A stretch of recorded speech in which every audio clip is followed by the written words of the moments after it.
Good morning, everybody, and welcome to the part 2 of Social Media for Artists. This is the kickoff event for the 5th Create Virginia. Today is June 10th, 2021. How are we halfway through 2021? I cannot even believe it.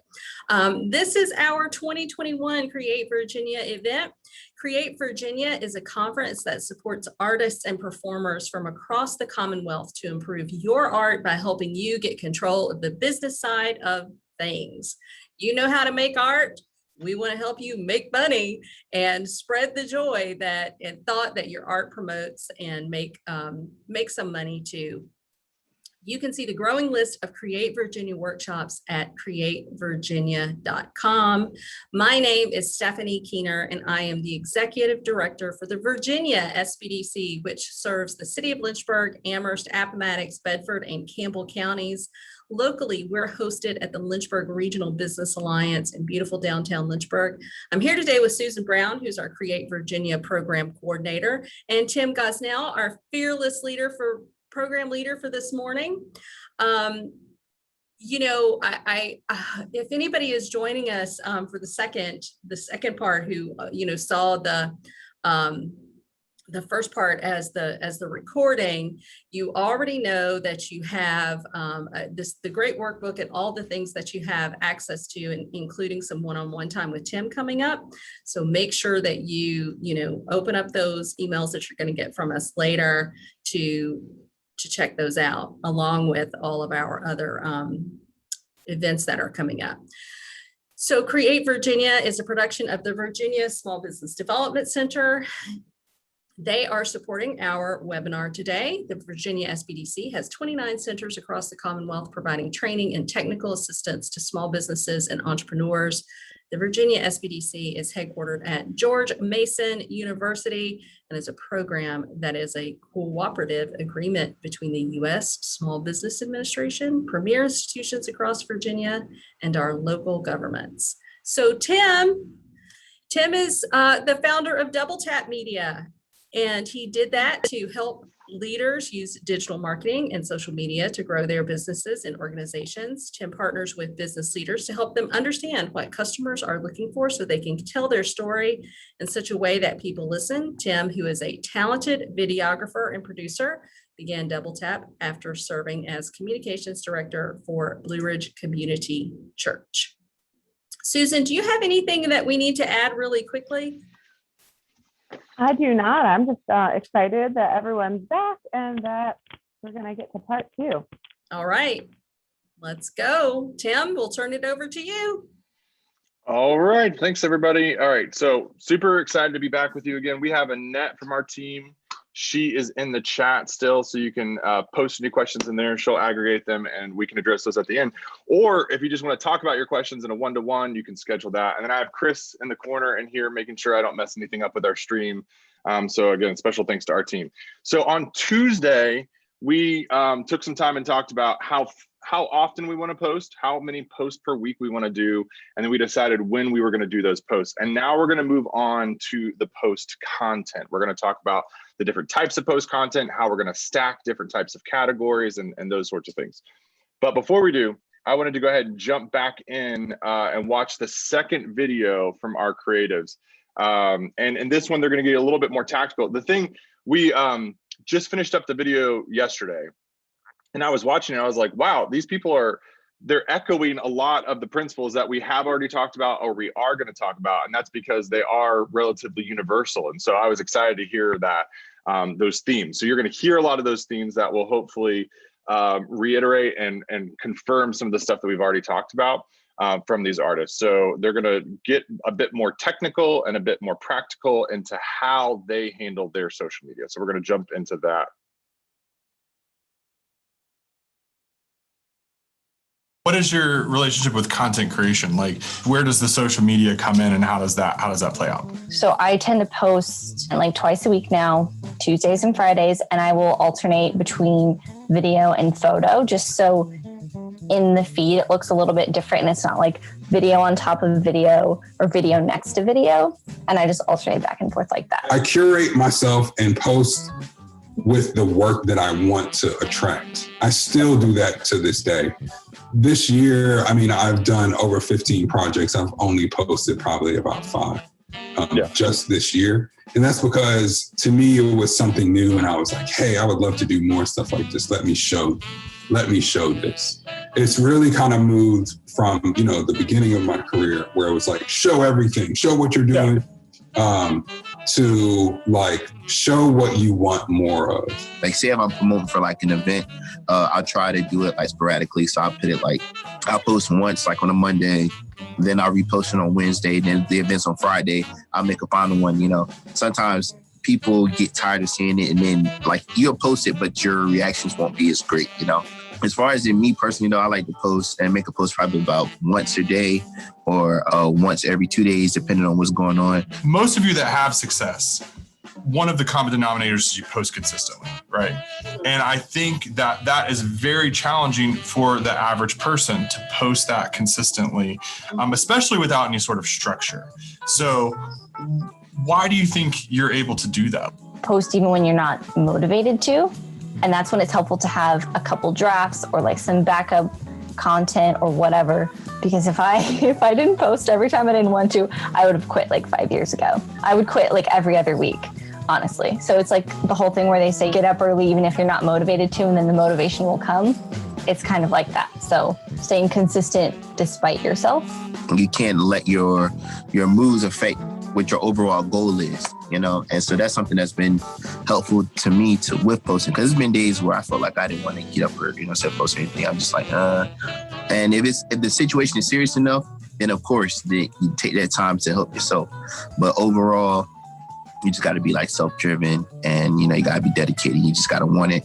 I think that as an artist, the question of content is maybe flipped for a lot of different professions that are trying to have the social media stuff, because like I'm constantly producing content. Like everything that I do is, not to be so bold about it, but like everything that I do is visually interesting. Like that is a key tenet of how I live my life, is that pretty much everything around me is like, I think worth taking a picture of and like talking about a little bit.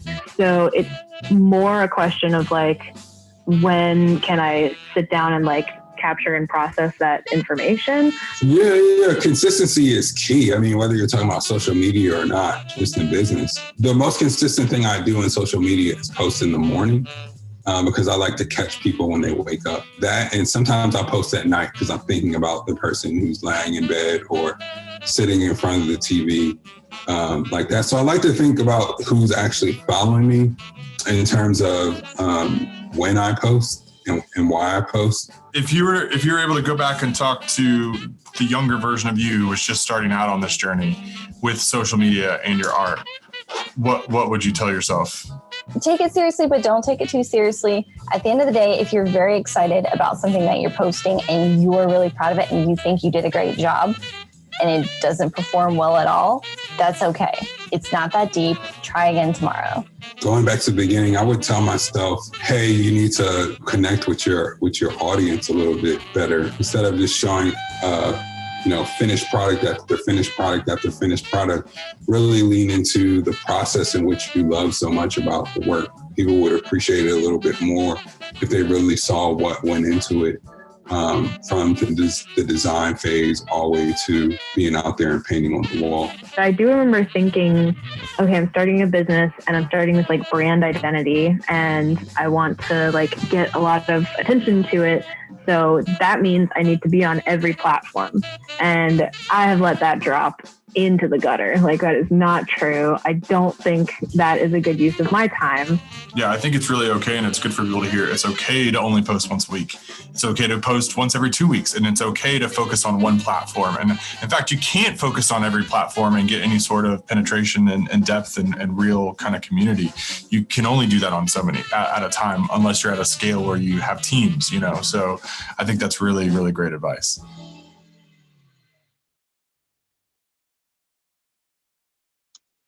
All right. So a lot of good stuff there. I mean, so much good stuff. And it's just one little thing I would encourage you. Like, if I was an artist, the ability to sit down with those people and talk with them, and bounce ideas off of each other, whether they're peers or they're people that are a little bit further along than you, is so valuable. And I've found that people are very generous with their time. And so if there's somebody in your community, your area that you've been like thinking about reaching out to, inviting them to coffee, inviting them to lunch, I would encourage you to do it. I've done that in my career when I was in more of like the art stuff and photography, and then in business, and it has been invaluable. It'll save you years of struggling with certain things to have some of those conversations. So highly encourage that. Okay, so we're gonna go to our workbook.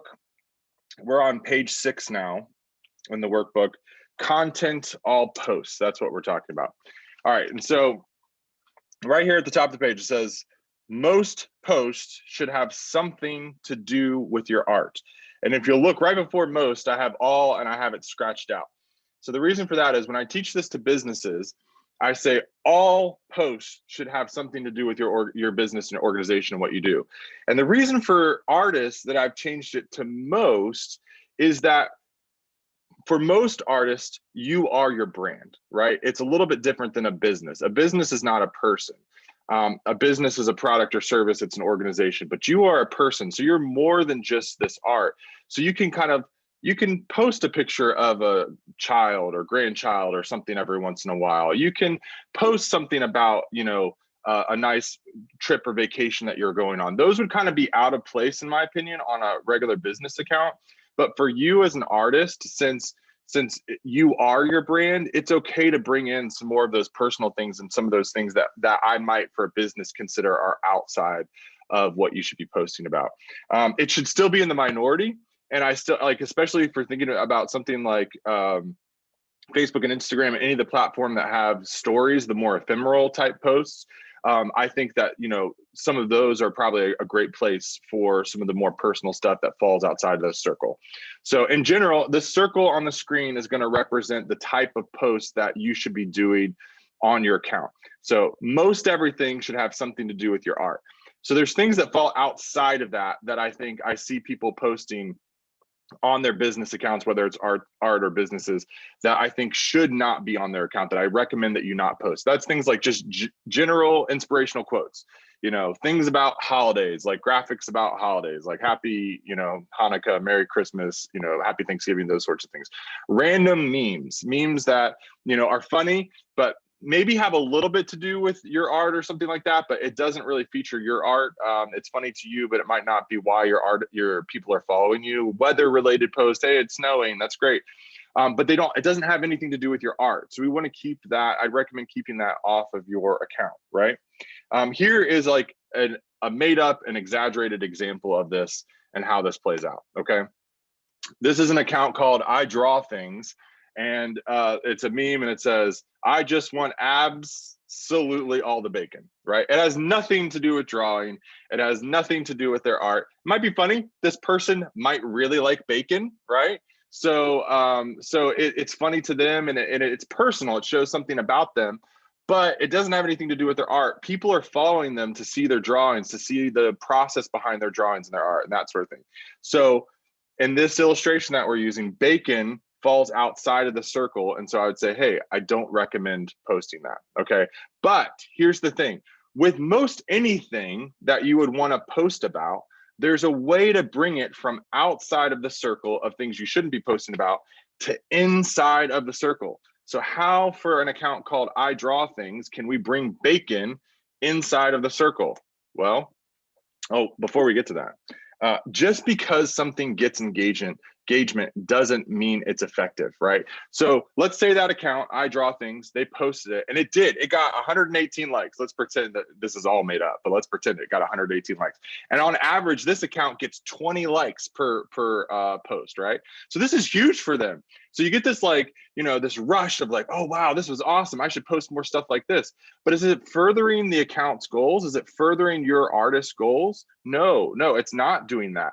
You're becoming so then if you follow that train and you're like, all right, well, I'm going to start posting more funny stuff like this, then you just become a general meme account. You're not I Draw Things account. You're just a funny account to follow. And so you want to remember, like as you're posting stuff, just because it gets engagement doesn't mean it's effective. What's effective? We want to be connecting with people who like your art. We want to be connecting with businesses who are going to hire you to do your art and sponsor you and those sorts of things. Like that's what the effectiveness is. When I talk to clients a lot, you know, it's easy to get focused on the engagement metrics because that's what we see. But I would way rather have a post that got 0 likes, 0 comments. But if it got me 100 sales, then that's a win, right? It's very easy to get the engagement metrics. It's very easy to do that. There's lots of different ways you can pay for it. It's called engagement bait, where you can kind of, you know, ask people and get them to engage. Engagement's easy in one sense. To get it organically and really effective engagement's hard, but you can buy engagement. But getting the results that you want, which are, you know, selling your art, connecting with your community, building relationships, that is what effectiveness is. And that's what I would encourage you how to measure effectiveness. Okay. So this is how we bring bacon inside the circle for an account that's called I Draw Things. You can use the same caption. I want absolutely all the bacon. And you can say, here's a still life I recently did inspired by my breakfast, right? And so now we've brought bacon inside the circle. Now it has something to do with their art. It's interesting. It's sharing something about this person, you know, that they're kind of fun and funny and they like bacon, you know, you can do it, but you have to be a little bit more thoughtful about it. And there is a way to bring almost anything that you're interested in inside that circle, but we want to make sure that it does have something to do with your art. All right, so now we're going to move on to page 7 in the workbook. And now we're going to talk about core posts, okay? So now there we go, we brought bacon into, oh, I have another example of this. Okay, this is a more subtle example. You know, you see lots of people post businesses or pages post things like, you know, thank you to our veterans, happy Thanksgiving, Merry Christmas, all that sort of stuff. And it's just kind of a graphic. But again, this is for an account that I made up called I Take Photos. It's a good post. It's an admirable thing to do, but it has nothing to do with I Take Photos. So if you take that same account and now he posts a photo of a veteran, right? Shares a little story about that veteran, meet Carlos. At the age of 17, he requested permission from his parents to join the US Navy. His mother refused him to sign up for the Navy because the threat submarines were causing to surface ships. However, she did allow him to sign up for the Marines. A big thank you to Carlos and all of our military veterans today. We've brought it inside our circle. So we're still able to talk about Veterans Day. I'm not saying don't talk about Veterans Day. I'm not saying don't talk about bacon, you know, whatever it is, but just make it relevant to your page. And so for this is actually a photo that we took for a client of World War II veterans and something they were doing to honor them. And it's a great way to incorporate them. So, you know, I'm trying to think of like, if you were, you know, a painter or a drawer, you could draw something for them. If you, let's say that you were a potter and you made pottery, you could make a piece that's inspired by a veteran or give it to a veteran. So you could give it to a veteran in your life or do a giveaway for a veteran. There's so many ways that you can incorporate it. You just have to think a little bit creatively. So we're going to get into how to kind of incorporate these things together, but we just want to make sure that whatever we're posting about, it has something to do with our art. All right, so now we're on page 7. So everything should have something to do with your art, but then inside of this, there's this core, what I call core posting. It's the meat and it's the heart of what you do as an artist. So number 1 on page 7, a core post communicates the type of work you want to get paid to do. Number 2, we recommend that at least 2 out of 3 posts highlight your core art in some way. And so to use this as an example, this I Take Photos, let's pretend that this guy is a landscape photographer, right? This wouldn't be a core post for him because it's not landscape photography, but it does have something to do with photography. So I would say, hey, it falls inside that circle, right? But it wouldn't be a core post. A core post for a landscape photographer would be either a photo of a landscape or a behind the scenes of a landscape or some sort of planning for a landscape, location scouting, all those sorts of things. But this wouldn't be a core, but it would still fall inside that circle, right? So the core is that most core about who you are. We're going to look at a couple of examples here, I think. Nope, we're not going to look at some examples yet. I want you to take just a second on page 7 and write down your core, right? We want this to be as specific as possible. We don't, you know, I've talked about this a couple of times. We don't want it to be photography. We want it to be portrait photography. We don't want it to be painting. We want it to be landscape or mural or something as specific as you can get. Now, one thing, to note about this is just because like core for me, it's more than just social media. This is how I market ourselves in general, right? But that doesn't mean like if you're a landscape photographer and you market yourself, your website should have mostly landscapes on it. Your social media should have mostly landscapes on it. But if you have a relationship with a client or a client comes to you and you actually can take great corporate headshots, right? And they're like, hey, can you take some corporate headshots? That doesn't mean you have to turn that work down. And it doesn't mean that you can't show them that work and have a page that's not listed on your website to show that work. It just means that generally, when you're marketing yourself, you're not going to market corporate headshots and landscape photography at the same time. They're two different things. The other reason for this is like when it comes to business, one of the things that's been huge for us is being referred by people, right? You do work for a client or you have a friend or you have an acquaintance that knows you, and then they refer you to somebody else. It's a huge and very helpful way to get business. But if you're not a corporate headshot photographer, but you're a landscape photographer and you're a wedding photographer and you're this and you market yourself for everything, you're less likely to get referred. When like the mural artists that we work with, people who hire mural artists are friends with and know of people who are mural artists. But if you're not known as the mural artist, it's going to be harder for when somebody says, hey, do you know any mural artists? I know Susan Brown, she's working on a mural for downtown and she's going to be using, she's trying to use Emily Her for that. And I imagine that she might have done some searching for mural artists or asked somebody, hey, in Richmond who works for a government down there, hey, do you have any recommendations for mural artists? And because Emily is known as a mural artist, she gets referred, right? And so the more specific you can be, the clearer it is what you do, the more likely you are to get referred. And people are going to be like, oh, Joe's my person, Stephanie's my person, this is the person for that exact thing. The more general you are, the harder it is to get that. Okay, so take just a second to write that down. Hopefully that's pretty clear for most of you guys, what that is and what you want to do. And that doesn't mean it can't change. If I've done this several times, as you saw at the beginning, throughout my career. I said, hey, I want to do this, and then I realized I don't like it or it doesn't work out for whatever reason, then you can switch. But to have that focus while you're doing it, I think is going to be very, very helpful. All right, so core. So we have core, right? That's right in the middle. But now we're going to talk about that broader circle that encompasses all of your posts within there. So core is that core, but then we have all of our post categories. So here's an example for us at Double Tap. There's a lot of things that we can post about that fall within that larger circle. We have video production behind the scenes. We have photography here. We have some team highlights. We have inspirational quotes that go along with kind of general marketing and stuff like that. Behind the scenes photography, websites, photography stuff, and then behind the scenes video production. All that stuff falls within that broader circle of things that we can post about. But only one thing really is our core. We've decided to make websites our core. We offer social media, we offer video production, but if you go to our website, it only talks about websites. We only talk about website creation, right? We mention photography and video production within our social media, but Paige, who's actually in the middle there, she runs our account for us. And I've asked her, I was like, hey, when you're talking about video production or you're talking about photography, try to loop in websites, right? So when she talks about photography, she talks about how great photography is for a brand new website, or how helpful a video is to a brand new website. So even when we're talking about these other things, we're bringing in our core and we're talking about our core as well. Post categories represent and we're on page 8 now. Post categories represent the various types of posts you want to cover on a regular basis.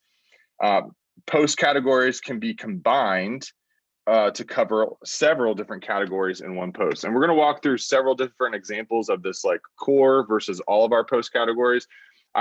These are some screenshots from the artist that we interviewed, and this is Elizabeth Grays, and she's a hand letterer. So as you can see, her core posts here, we have I'm just going to go top to bottom, left to right.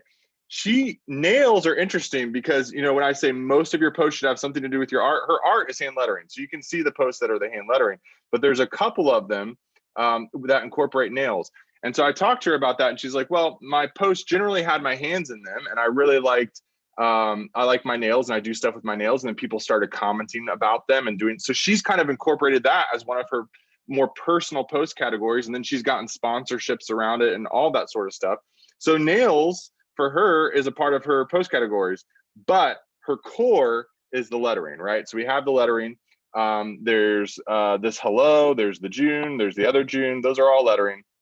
Now, this mirror one and this mural, they're more of murals and they're not hand lettering, but they still kind of categorize and within her art. And then we have this kind of like product notebook thing, which you could say is kind of related to the hand lettering, but it's not hand lettering. So it's not core, but it is related to what she does, right? So there's several core there, and then you can see the other post categories. So hand lettering, that's the core, right? Now here's a couple. I just took some screenshots from the other artists. This is Emily Herr, and you can see we have this is core because it's talking about murals. That's what she does. This is not core, but it's related to a mural project that she's doing.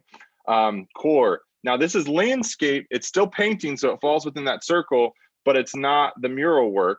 So I wouldn't call this core. So the next couple ones aren't core, but it's still related. And then we have mural, not just landscape, mural. So you can see she kind of varies it a little bit, and she likes the landscape too. That's not core, but it still has something to do with art. But then that you can see very clearly at a glance what the core is. Going to keep going through here. Hamilton Glass, same thing. You get a strong, painting is what he does, and then you see a lot of the murals, and it's making up about half of what he's doing there with the murals. Here are a couple other ones that I follow and just really like on Instagram. I don't even say their names out loud. It's one of those things I just read, but I think it's Mowgli. And they do these like paper and office type products with this unique painting stuff on it. And you can just see really clearly at a glance what they do, and they keep it very, very tight. Same thing with this guy, Sal Vintius. I'm not sure if I'm saying that right either. And one of the reasons I wanted to highlight these two is I feel like as an artist, you can feel like, hey, I'm posting the same thing every time, right? Like it feels repetitive. It feels repetitive to you maybe, but people are following you because they like your art. And so like, I think sometimes you might feel the pressure to vary it in some way, getting away from your art, but really that's why people follow you. And so you can see that these feel very clear, like they have a theme, they keep going with it, but that's why people follow you. And one of the things that I think was interesting, particularly about Sal here, is that he will go on these themes. You can see this theme of like the black paper with the silver. He's got like a couple with a lot of blues. You can see this one on the bottom, almost in the middle, where he's spraying water. And so he'll do like a whole series of a handful of ones where he's spraying water on the sidewalk, but he's doing his art. So he's varying the context of it, but it's still the same art. He's done it in sand. He'll do it with, paint brushes, then he'll do it with pens. I mean, he just varies it, and he'll go on these different themes where he kind of does that, and then he'll switch it up. So some different ways that you could do that. Let's say that you were a dancer and you do performance dance. You could vary the location, right? You could do a dance in your apartment one day, then you can do it downtown in the city, then you could do it in the theater by yourself, then you could do it out in the field, right? It could be the same dance. It could be the exact same dance done in all those locations, but that can easily be 10 different posts, right? There's lots and lots of different ways to vary it, but don't feel self-conscious about posting your art, even if there's a similar theme, because that's why people are following you, because they love your art. Like a lot of these things are very, very similar to one another, but I just love it. There's something about it that I just absolutely love. And every time I see it, I will like it because I absolutely love it. So that is that. Let's see where I'm at on my slides. Okay. So content post categories on page 8. These start to be combined. You can combine them kind of to create unique posts. And we're going to get to that when we get to the post calendar, but I just wanted to use an illustration that this is like, I would love to hear if anybody recognizes this game. I played this game when I was a kid. I was born in the mid 80s, and it's called Monster Mash, okay? And so this little mechanism in the top left right here, you would press that little button at the top, and then these 3 little sections would spin. And on each side of it, there was a different little monster picture. And so each one would be kind of randomized, and then they would make up the monsters that were on the cards below. And then you would have to take those little slappy hands and slap the card and be the first one to pick the right monster. And so these post categories, we're going to combine them together a lot like we did with that Veterans Day, where it's Veterans Day is one of the categories, and then photography is another category, right? And we combine those together to make a photo of a veteran, right? You could combine another category with that, and you could do giveaway. So it could be photography, Veterans Day, and giveaway. You're going to do a giveaway of some sort to a veteran, right? You're going to give them a print, or you're going to give them a photo shoot, or whatever it is. So you can start stacking these categories and creating your own unique posts or little monsters. I have apparently a sci-fi theme, which I'm not super into sci-fi, but apparently it looks like I am. So here's a couple of ways that works. We're going to have, for us, we do video production, which is not a core, that's old. And then we have an employee highlight, and then that comes together to make, a little post about Chris and video production and how long he's been with us and how great he is and that sort of thing. Here's one that could be, we take Father's Day, we add that to a core, which is murals, and then we end up with a mural of a dad, that sort of thing. So that's how these are going to work. And again, you could stack in something else with that. You could stack in a giveaway to a dad, and something like that. And you could give away some stickers that have your art on them, or something along those lines, whatever it is. But we can stack multiple of these categories together. So now, if you will, on page 8, you're going to take some time to brainstorm some post categories. I have a whole list of ones that could apply to you down at the bottom. And if any of those apply, you can just kind of star them. And then you could brainstorm some that are unique to you. And I'm going to try to give you a couple minutes to do this, because my concern with some of this is if you don't do it now while we're sitting here and we're all together, that life will get ahead of you and you won't do it. So I'm going to try to give you a handful of minutes to work on this. And then I'd love for you in the chat to just give us 2 or 3 unique ones that are unique to you that you came up with. And so pop those in the chat to let me know that you guys have those. I'm going to talk about a couple, and then I'm going to read through some of the ones at the bottom and talk through those. But one, which I mentioned on Tuesday, is called user generated content. We abbreviate it UGC. So for some of you, user generated content would be a great thing to include. So if you do any sort of performances where people are taking photos at your event of dancing, singing, performing in any way, then what you can do is you can look for those on Instagram. You can search for them. And you can ask them for permission to use those photos. So we asked 2 questions. This is not legal advice. Please consult a lawyer. But we asked 2 questions. One, we asked them, hey, did you take that photo? Because whoever took the photo in general is the person who holds the copyright to it. So we want to verify that they took it. And then 2, we ask, hey, would you mind if we reposted this to our accounts? And so you want to get written permission for those 2 things.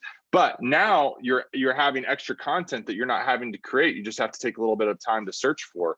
And if you have, again, if you're a performer, if you have murals up and around, like if I were any of these mural artists that we've interviewed, or you're a mural, people take photos of those all the time. So you just have to search for them and ask for permission. And that's going to, we're talking about that content bucket earlier that we're going to slowly drip out of. You want to start filling that up, and you're able to fill it up with other people's photos. And that's fantastic. So I'm going to read through some of the list. Prep work, we've seen lots of examples of that. The one right in the middle there is an example of that. We got the paint buckets out. Finished product, work in progress. So, you're halfway done painting. Buy now. This one is so important. I think, even in business, people hesitate to say, hey, I want you to buy my work. But I imagine for artists, this is even harder. You have to ask people to support you, ask people to buy your work. You don't want to do that every single post. But 1 in 3, 1 in 4 posts, you should be asking people to support you. And if you don't have a way for the average person to support you, that's something that you want to spend some time thinking about. How can people buy something from you? Let's say that you do, and I think using Hamilton Glass as an example from earlier, he does murals. The average person can't buy a mural from him, or is not going to buy a mural for him.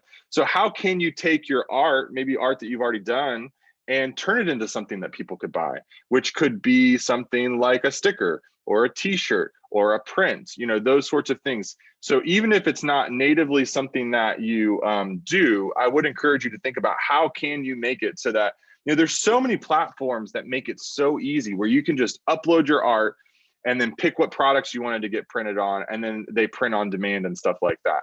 So there's a lot of different options that you can do, but I highly encourage you to have a way for people to buy from you. And then you want to ask them to buy from you. Highlight a program or group. Like if you're, involved in something like we saw from Emily and Hamilton Glass, nonprofit or something like that, how can you incorporate that into what you're talking about? Because that shows a little glimpse of who you are and what you do. And you're going to connect with people more when you show that. And then how can you incorporate your art into that? Behind the scenes, tag us. So especially if you have those public events, you want to ask people to tag you. It's going to make you a lot easier for you to find them. An inspirational graphic, right? So I talked earlier about how inspirational quotes fall outside the circle of things you could be posting about. But if you're a hand letterer, if you hand letter the quote, well, now it brings it inside that circle, right? Useful tips. Not everyone is going to do your art, but people like to see behind the scenes of that. So like give some tips on how you do it. Team fun. So if you have more than one person or you have clients that you interact with, a selfie with a client, a selfie with a teammate while you're doing something. How can, you guys go out to lunch, you guys go out to, putt, mini golf to do something fun together. That's a part of the culture that you have.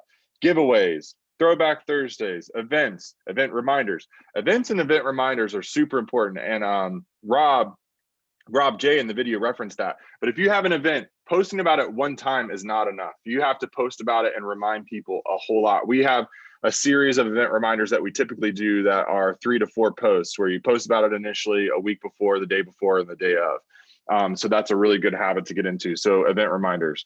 And then this last one is assistant, collaborator, organization, customer, spotlights, birthdays, stories, work anniversaries, testimonials, any of those sorts of things are great. Especially for artists, focus on your art, but also to elevate and talk about a client or a customer that's hired you, what working with them was like, what their organization is like, getting a picture of them in front of your mural. Remember adding that to your checklist. If you wanted to get a picture of your client in front of the mural, now you're honoring them, you're helping them feel special, and you're showing them the value that they have. Also, what's going to happen is other people are going to see that person who may know it, that the person who's in the picture may share it. And somebody might identify with that person, like, oh, I know Susan, she's in that picture. They hired Joan before. Well, maybe I should work with Joan too. So there's a ton of value in doing stuff like that. All right. So I'm going to shut up now. I'm going to give you guys a few minutes to brainstorm on that list. And then again, as you come up with a couple, go ahead and comment with some ones that are unique to you, and I'll read through those. So take a few minutes.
All right, so Kathleen says photo of outdoor scene, paint palette, perfect.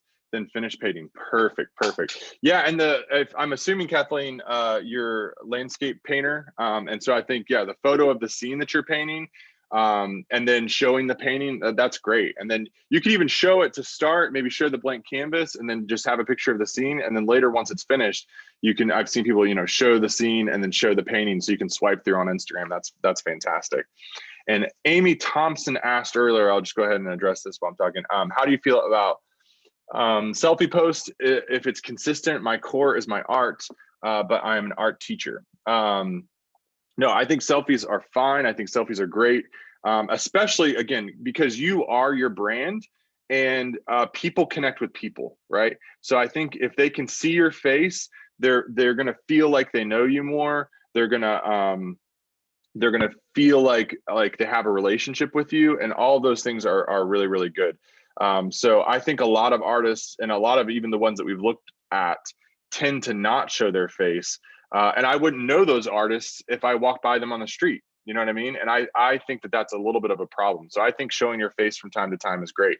And so you could include that as a post category, selfie or, photo of my face, something that includes your face. I think that's very important. So, all right. Anybody else want to post some custom categories that they've written down?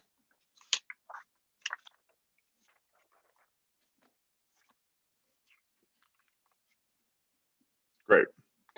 We'll go ahead and move on. So now we're moving on to page 9. Okay, spurs. So we use the term spur as shorthand for spur of the moment post.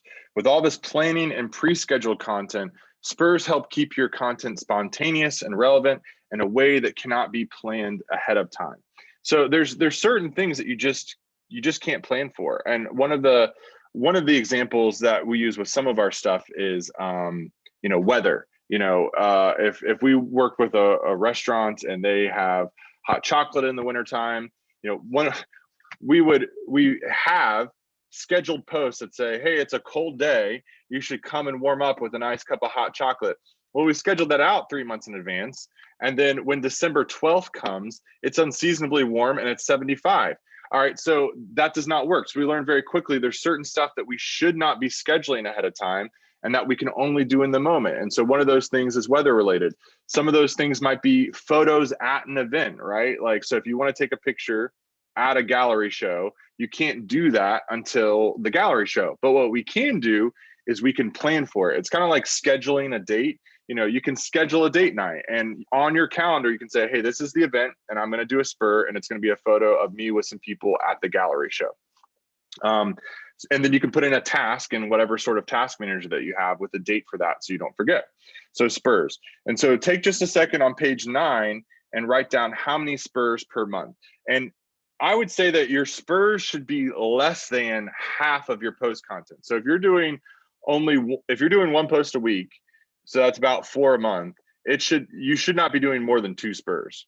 Because the point of this process is to take you out of the day-to-day as much as you can. And so if you do all spurs, then that's gonna, so it should be less than half. It could be a small percentage of what you do. Could be 1 or 2. And you can adjust the number later, but go ahead and pick an amount that you want to kind of start off trying as far as your spurs. Great. We are almost through, folks. We got about 14 minutes left, and we are getting to the calendar now. So at the back of your workbook, there are these blank calendar sheets. So we're going to start talking about that. You can start filling them out. I think this section for you guys filling it out would be best to be done on your own at the end, because it'd probably take quite some time that we don't have. But we're going to go ahead and walk through how we fill these out. Go over here. Okay. So we are going to fill this out for a fictitious art organization called Art & Co. And we're going to do it for July. Again, we recommend doing this in 3-month sections. So you would be sitting down with 3 months worth of calendars and planning them all out. And so we're starting on page 10, and we're going to start with dates that are specific to you. Each quarter, Evaluate and list out any dates that will be happening throughout the quarter that you would like to promote on your social account. This would be things like performances, exhibits, shows, sales, campaigns, launches, fundraisers, volunteer opportunities, trips, whatever it is. And you want to map those out. And so for Art & Co., they have a show on the 22nd of July. So we're going to write that down. Then what we're going to do, I pick blue, you can pick any color, is we're going to highlight it. And we're going to decide how far in advance of the show do we want to start promoting it. And for this particular show, it's a big deal. I want to start promoting it about 3 weeks in advance. And so I'm going to write down show, I'm going to highlight that, and I'm going to highlight back all throughout those 3 weeks. And what this does is this becomes the first category that we're going to combine and stack with other categories for all of those days. Because that show is so important to me, I want to try, if possible, to incorporate it in every post that I do between the show and 3 weeks before the show, right? So that's our first category that we're going to pop in there. So next, we're going to do holidays. And this is moving us to page 11. We're going to do major holidays. So what you want to do is just look at, the major holidays that are coming up. Most, online calendars have these, and you want to evaluate, hey, is this something that I want to post about, right? And for July and for this particular organization, there's not too many in July. There's 4th of July. That's what you got. They're going to do a little post about 4th of July. So they wrote that down. If you're not going to do a post about it, then you don't need to write it down. These are only for things that you plan on posting about. So especially when we get to the secondary holidays next, that there's a million of them. And so you only pick 1 or 2 if you want to pick any. So now we have down the major holidays. So now we're moving down to the secondary holidays. And this is on page 12. There are holidays and awareness days for pretty much anything. Each quarter, research and select any non-major holidays that would be relevant, helpful, or important to you. And then there's a link for an article that it says 2017, but it has them updated through 2021, and they'll continue to update that, of all of these kind of random holidays and things. I kind of mix these in sparingly. I recommend, doing 1 or 2, maybe a month. It's just kind of topical. Once you see this, or you may have already noticed it, it's a very common thing for people to kind of incorporate into what they do. And so for Art & Company, we just picked the 15th. We did give something away day. So we're going to do a giveaway. Now, just to show you how these the stacking starts to work, we have give something away day on July 15th, but we also have the show because it's highlighted blue. So what should we give away? Probably tickets to the show, maybe give away something that we're going to be selling at the show. Now we can do both at the same time, and that's gonna give us our post there. So secondary holidays are written down. Now we're going to map out our cores. So everything up into this point is kind of date specific. On the Tuesday, we decided what days and times we were going to post and how much we were going to post. So now we're going to start defaulting back to that. But these other dates are specific. We're not going to change when we post about 4th of July, because we should post about that on the 4th of July. But now, for Art & Co., we decided that we're going to post Wednesdays, and I think we're going to post Fridays.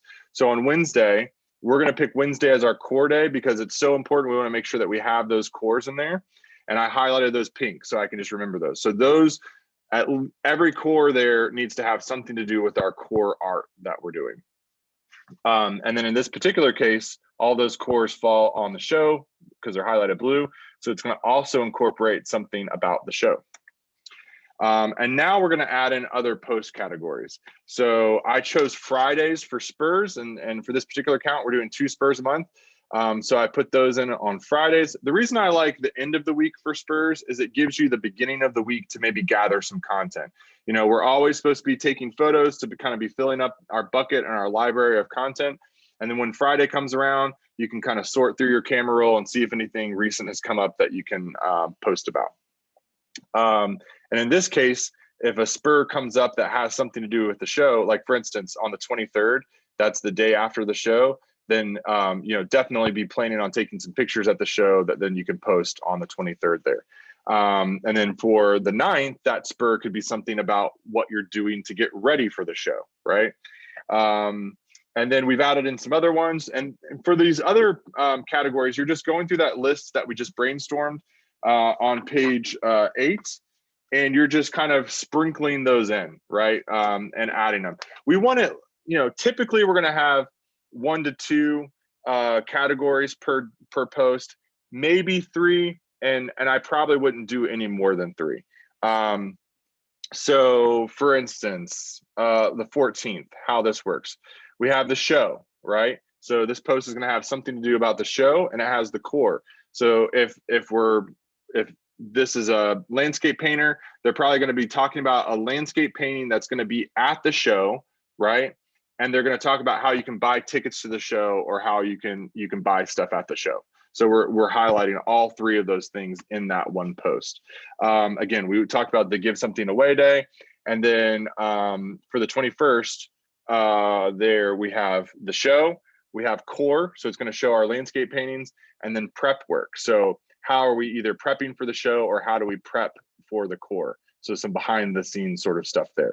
So, the hope for this, and how this kind of works for businesses and how it works for you guys, is going to be a little bit different. For businesses, we would take this and then we would create a shot list from it, right? But because you guys are creating art all along the way, we had that cycle of create the kind of art that you want to get paid to do, capture along the way, and share. Hopefully a lot of this stuff you already have in your phone library, and you're just going through your phone library and pulling the photos that you want, and then you go through and write the copy for them, right?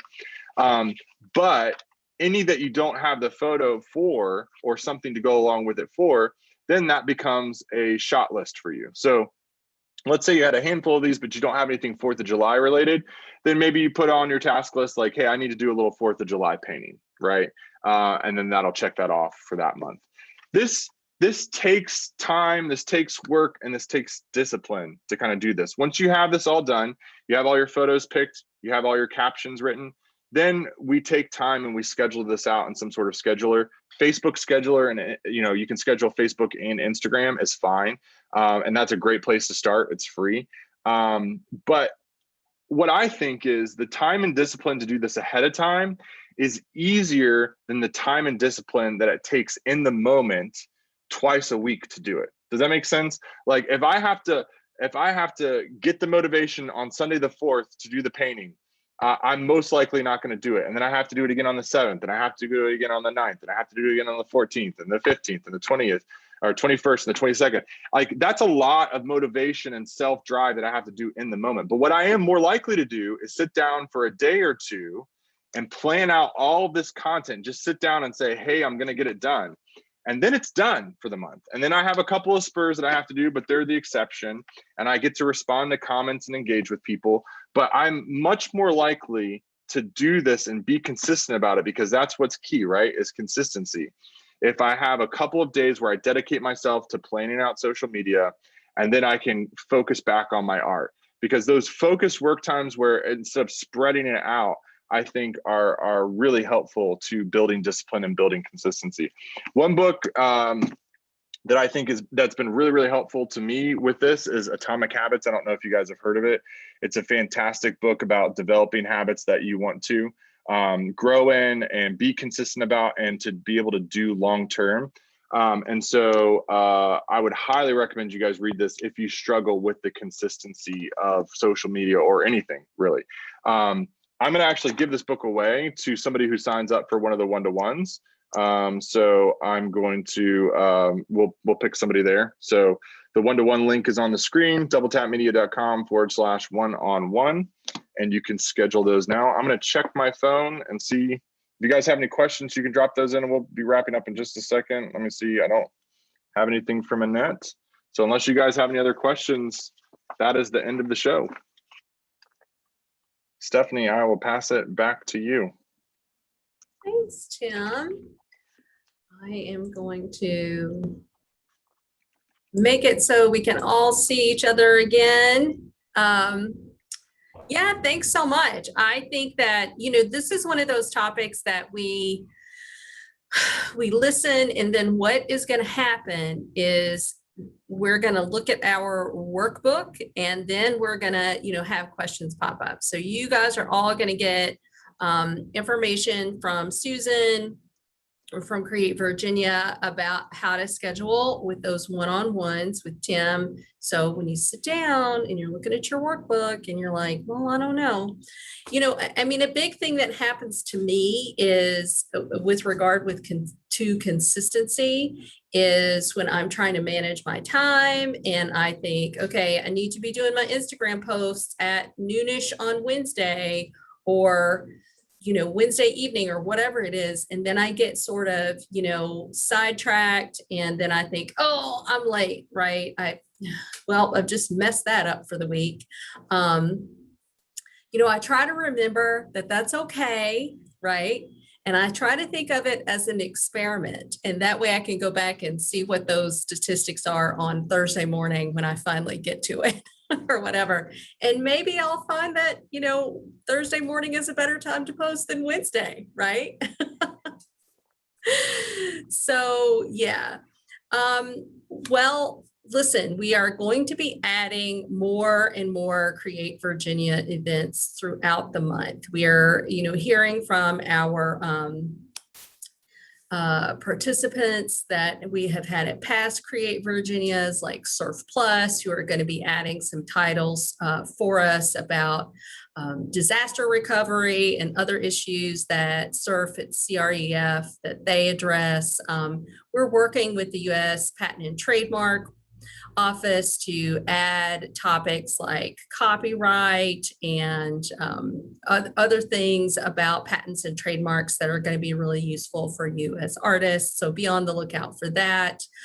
Just heard from the Virginia Unemployment Office this morning. We're scheduling an hour with them to talk about the pandemic unemployment benefits that artists received for the first time because of COVID.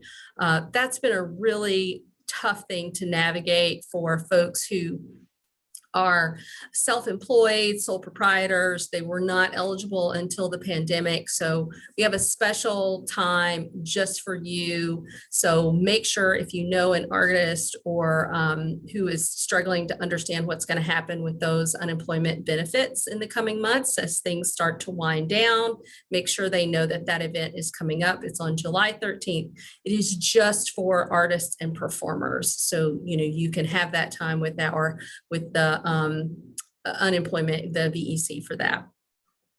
And then finally, go to the website and go ahead and register for that event on August the 3rd with Kevin Roos. It's our keynote event at the end.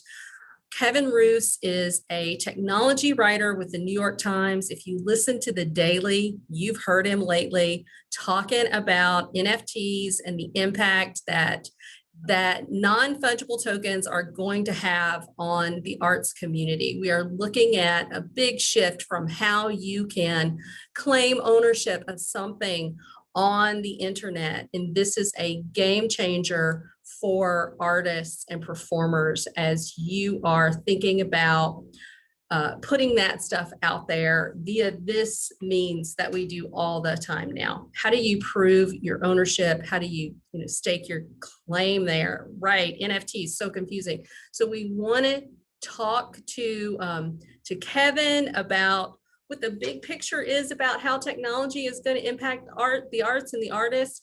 And then we're going to be adding some titles about some of those, the technical assistance side of that as well. So sign up for Kevin's talk, sign up for all the other things that are happening next week, or maybe in 2 weeks. We have Sharice Chambers is coming back with us to walk us through how to register your LLC and get your EIN as an artist. Super easy. You're going to get that done in an hour.